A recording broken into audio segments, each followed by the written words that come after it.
Caro Fratelli Sorelli, and welcome to my weekly video blog. Now, this blog, before I forget, I did my MMA supports for the stuff that's coming up this week, last week, so there's nothing on that. Let's quickly do the birthdays.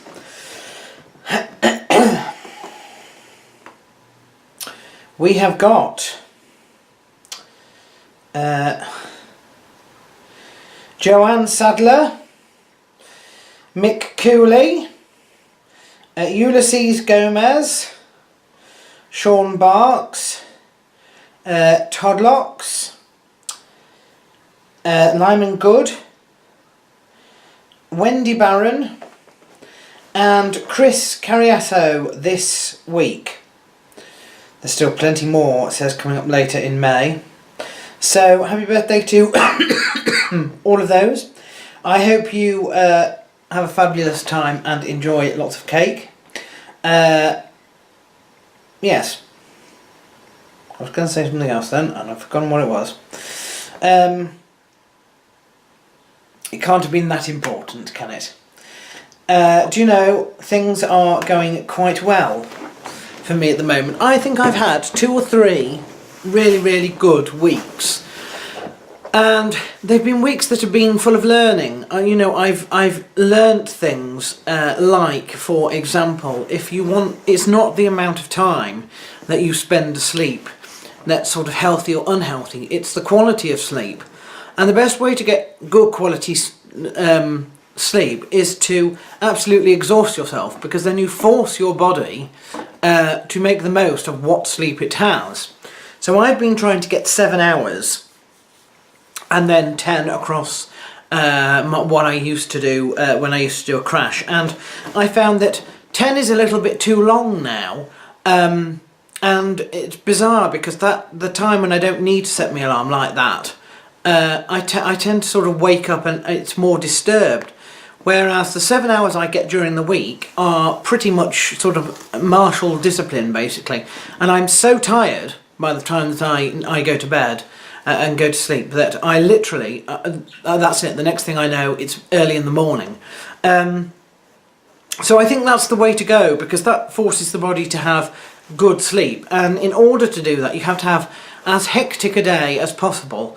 And my days are easily hectic at this time of year because of the amount of walking that I'll do when it comes to midweek allotment visits. I think I've also learnt things like, for example, the food. I've tried to shift my food base from carbohydrate to protein, which has been interesting. It is a little bit more expensive, but it's less expensive if you cut out the, you know, the takeaways and stuff like that. You do have more money that you can actually spend. So it's not too bad in terms of the expense comparative to everything, though it is a little bit more expensive sort of generally. I've also been upping the level of fruit and veg, and you know, it's funny, I find that I could murder tomatoes now, whereas before I would never have thought of eating tomatoes. I like watermelon as well, that's another nice one. And my lunches have completely changed.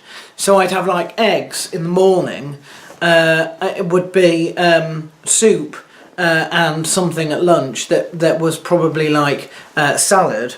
And then in the afternoon, all I'm having is like fruit and veg. And you would be surprised that when on a day, for example, that I'm busy or stressed or whatever, and I just fancied having a sandwich, I don't feel quite as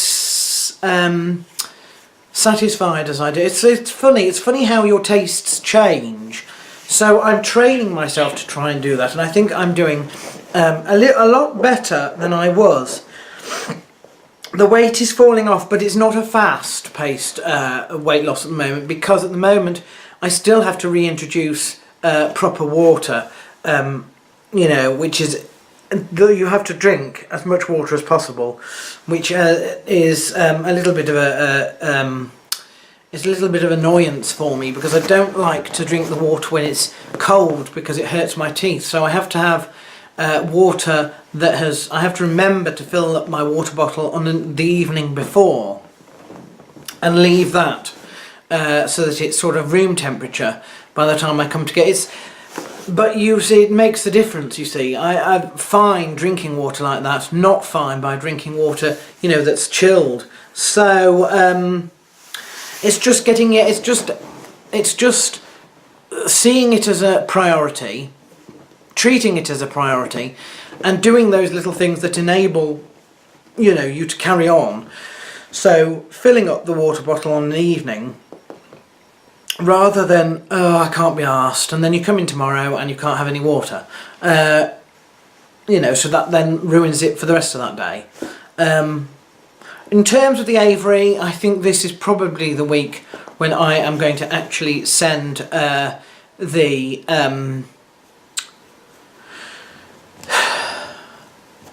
advert to the Cajun Aviary.